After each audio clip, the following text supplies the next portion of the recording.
দেশজুড়ে হঠাৎ করে একযোগে সবার মোবাইল ফোনে বেজে উঠল অ্যালার্ট সাউন্ড। অত্যন্ত গুরুতর সতর্কবার্তা। শিরোনামের এই বার্তায় চমকে উঠেছে ভারতের বহু মানুষ। দেশটির সংবাদ মাধ্যম হিন্দুস্তান টাইমস জানিয়েছে, শনিবার সকালে দেশটির জরুরি দুর্যোগ সতর্কতা ব্যবস্থার পরীক্ষামূলক সম্প্রচার চালু করায় এই বিভ্রান্তির সৃষ্টি হয়। ফোনে দেখা যায় এক্সট্রিমলি সিভিয়ার অ্যালার্ট শিরোনামে একটি বার্তা, যেখানে লেখা ছিল ভারত সরকার নাগরিকদের জন্য তাৎক্ষণিক দুর্যোগ সতর্কতা সেবা চালুর লক্ষ্যে নিজস্ব প্রযুক্তিতে সেল ব্রডকাস্ট চালু করেছে। সতর্ক নাগরিক, নিরাপদ দেশ। আরও বলা হয়, এই বার্তা পাওয়ার পর সাধারণ মানুষের কোনো পদক্ষেপ নেওয়ারই প্রয়োজন নেই। এটি একটি পরীক্ষামূলক বার্তা। দেশটির টেলিকমিউনিকেশন বিভাগ থেকে নাগরিকদের আতঙ্কিত না হওয়ার আহ্বান জানিয়ে বলছে, এটি জরুরি সতর্কতা ব্যবস্থার পরীক্ষা, যাতে দুর্যোগের সময় দ্রুত ও নির্ভুল তথ্য পৌঁছে দেওয়া যায়।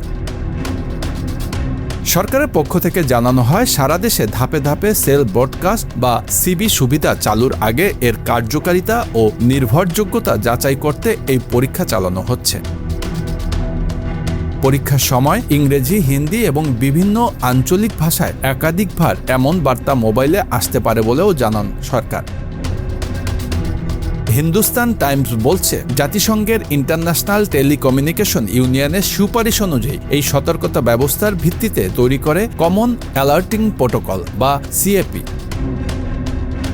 এই প্রকল্প বাস্তবায়নে ভারতের টেলিকমিউনিকেশন বিভাগ ও জাতীয় দুর্যোগ ব্যবস্থাপনা কর্তৃপক্ষ যৌথভাবে কাজ করছে।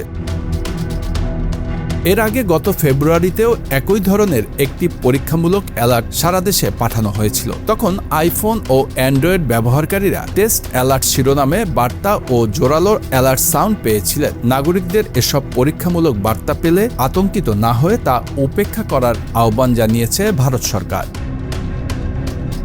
Bangla affairs news desk.